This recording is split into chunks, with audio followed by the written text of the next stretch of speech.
Guys, welcome back to my channel. আজ হচ্ছে Saturday, মানে কালী দিওয়ালির পরের দিন।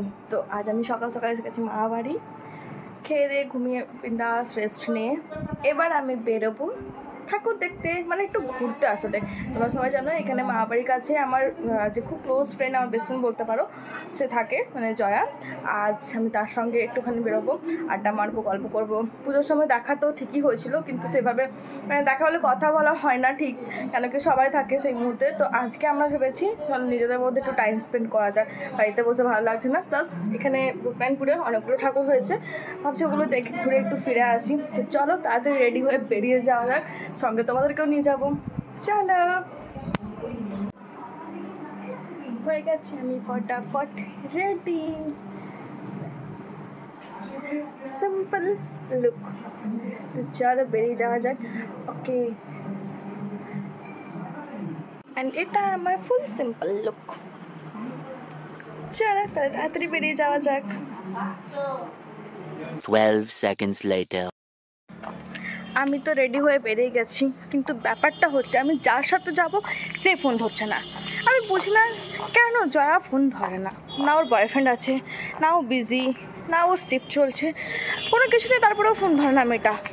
মাঝে মাঝে তো আমিও অবাক হয়ে যাই, ভাই তুই কোথায় ব্যস্ত থাকিস, কোথায়, কি জানি কখন ফোন ধরবে, ততক্ষণ আমি কি করব এখানে একা একা। লেটস সি, দেখা যাক।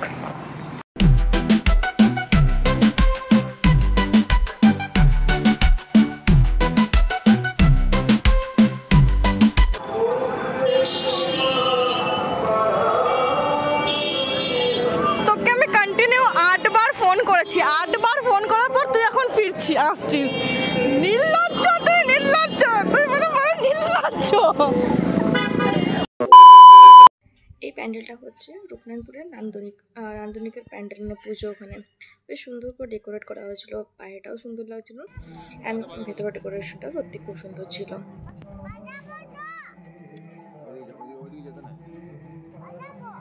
আপনাদের এরিয়া, আপনি কিছু বক্তব্য দেবেন না? এটা হচ্ছে আরেকটা প্যান্ডেল, এটাও বেশ সুন্দর ডেকোরেট করা হয়েছিল, ভালো লাগলো দেখতে। মানে একটু দূরে আমরা হাঁটতে হাঁটতে এলাম যে আরেকটা ঘুরে আসি। আরেকটা মনে হয় বিসর্জন হয়ে গেছে, আমরা দেখতে পাইনি, তো এটা দেখতে পেলাম, এটা সুন্দর লাগলো দেখতে। এখানে ফাংশনও হচ্ছিল, কিছু বাচ্চা ডান্স করছিল, প্রোগ্রাম হচ্ছিলো অ্যাকচুয়ালি।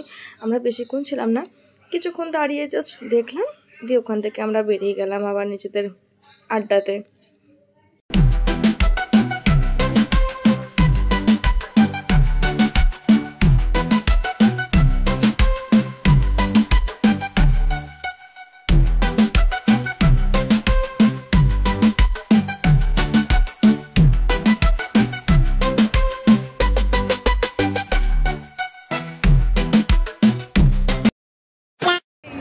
বল কি খাবি, তুই বল, এই করে দিন পেরিয়ে আমার, তুই বল।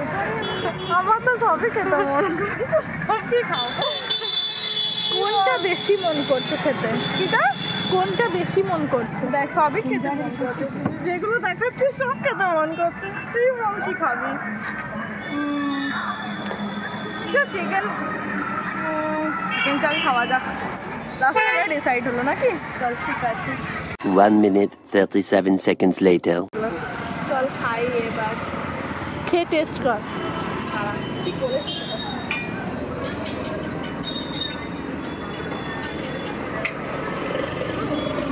ভালো। আজকের মতন আড্ডা এখানে সমাপ্ত, কি বলিস? হ্যাঁ, আবার কবে দেখা হবে? খুব জলদি। ও আমরা তো মেলা যাবো আবার, কি বলিস? তখন আবার হবে।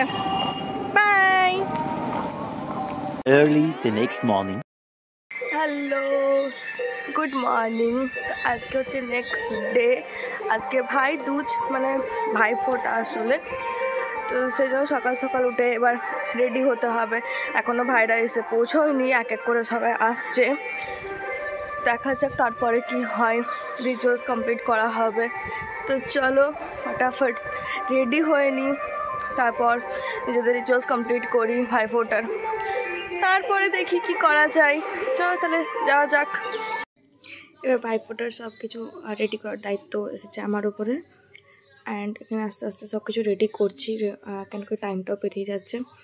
এবছর আমার দুটো রত্ন নেই, মানে আমার দুটো ভাই আসতে পারেনি, অ্যান্ড আমার একমাত্র হীরের টুকরো বোন ও আসেনি, তাই জন্য আরেক বাড়িটা মানে ফাঁকা ফাঁকা লাগছে। আসলে সবাই যখন থাকে না, মানে 6 জনই যখন আমরা থাকি না, তো বাড়িটা বাড়ি মনে হয় না, চিড়িয়াখানা হয়ে ওঠে। তো সেজন্য ওরা যেহেতু তো আর এবছর 3 জন নেই, শুধু আমরা 3 জনই রয়েছি, তাই একটু শান্ত মনে হচ্ছে। বাট তারপরেও এরা দুজনও খুব একটা কম নয়, ওরা পরে দেখতেই পারবে সেটা। তো চলো তাড়াতাড়ি করে সব কমপ্লিট করে নিই আর দিয়ে রিচুয়ালস স্টার্ট করা যাক। ভাইফোঁটা স্টার্ট হয়ে গেছে এক এক করে, কেন কি এবছর তো 2 জনই আছে, বাকি 2 জন নেই। আর হ্যাঁ, আজকে ভিডিওগ্রাফারটা যেহেতু প্রফেশনাল নয়, তাই জন্য আজকে মানে আমার হাত দেখা যাচ্ছে, ভাইদের মাথা দেখা যাচ্ছে, কোথাও কোথাও তো ভাইদেরও মাথা দেখাচ্ছে না, আর আমার তো মাথা নেই আর কি। তোমরা একটু এটাতেই প্লিজ ম্যানেজ করে নিও, কিছু করার নেই। চলো দেখি এরপর কি হয় আর কি।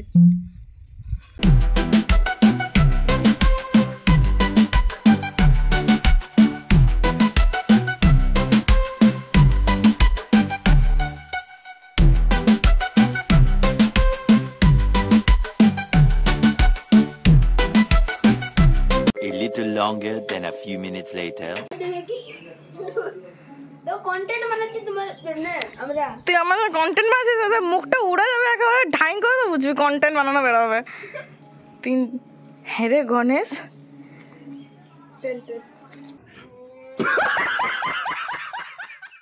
টেল ওটা তো টেলের মতো।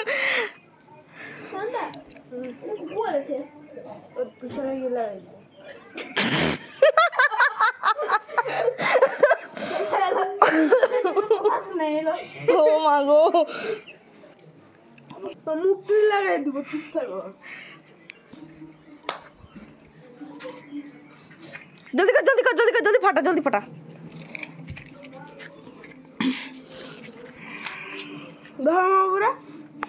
কি এখানে লাগাও নাকি?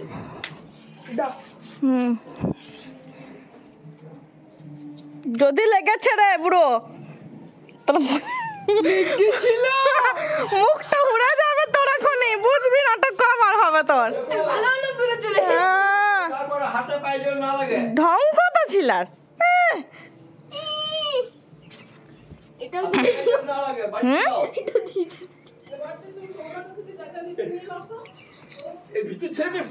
হ্যাঁ, তারপর 3টাকে জোড়াই একসাথে।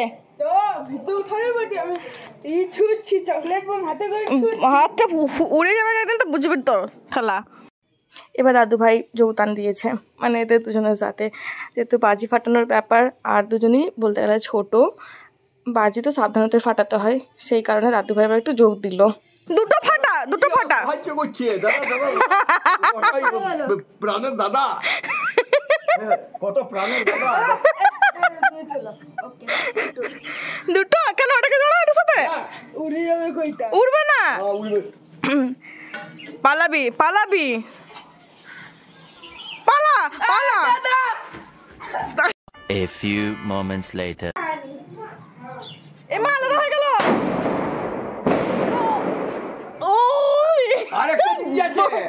ও ভাই, তুই এদিকেও লাগিয়ে দিয়েছিস একটা। এটা ভূতে গেছে মনে হচ্ছে Ganesh.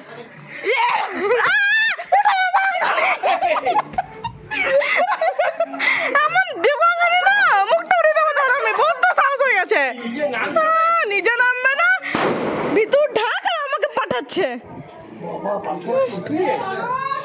A few moments later. দুপুরবেলা তো ওই সিনটা হলো, লাঞ্চের পরে কিছু করে হোক ওটা বন্ধ হলো, চকলেট বোম ফাটানোটা। তারপরে আবার শুরু হলো রাত্রে বাজি ফাটানো। এটা তো কি ফুটলাম নিজেই বুঝলাম না, প্রজাপতি বললো না কি বললো, 2 সেকেন্ডের শেষ, মাথাতে ঢুকলোও না আমার, কি হলো এটা। এবার তারপরে আর কি বাজি আছি দেখা যাক, তারপরে আবার ফাটাবো। এবার আজকে মেলা যাওয়ারও কথা হচ্ছে, জানি না কি হবে, চলো দেখি কি হয়। ঠিক হয়েছে, তো কাজগুলোই ওরকম। দাঁড়া বাপু দাঁড়া, এবার জ্বালা। রনক আগুনটা ওখানে লাগছে না, তুই যেখানটাতে দিচ্ছিস।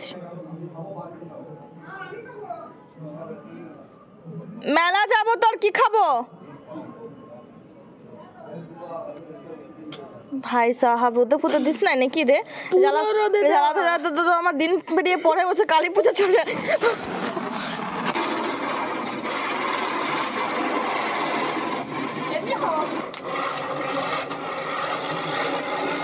আছে তো আছে। ব্যাস এবার আজকে দিনটা এইভাবে কেটে গেল, বাজি ফাটিয়ে ভাইদের সাথে মজা করে। কালকে আড্ডা দিতে গেছিলাম, ভালোই কাটলো দুটো দিন। নাও ব্যাক টু পেভিলিয়ন, চলো বাই।